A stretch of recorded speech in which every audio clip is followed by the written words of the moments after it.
அதிகாரம் 13.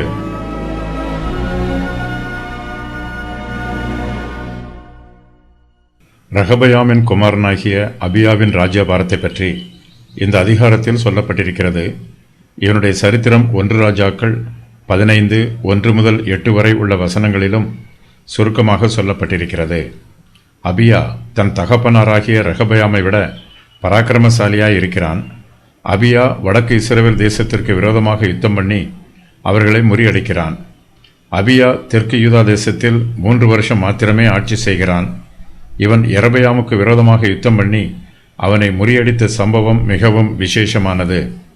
தெற்கு யூதா தேசத்தாரின் சேனையும் வடக்கு இஸ்ரவேல் தேசத்தாரின் சேனையும் யுத்தம் பண்ணுவதற்கு ஆயத்தமாய் இருக்கிறார்கள். யுத்தம் ஆரம்பமாவதற்கு முன்பாக யூதாவின் ராஜாவாகிய அபியா இஸ்ரவேலின் ராஜாவாகிய யெரொபெயாமுக்கும் இஸ்ரவேல் ஜனத்தார் எல்லோருக்கும் சொல்லுகிற வாக்கியங்கள்.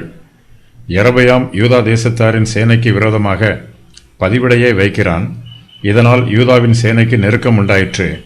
ஆனாலும் கர்த்தருடைய வல்லமையினால் யூதா தேசத்தார் இஸ்ரவேல் தேசத்தாரை முறியடிக்கிறார்கள்.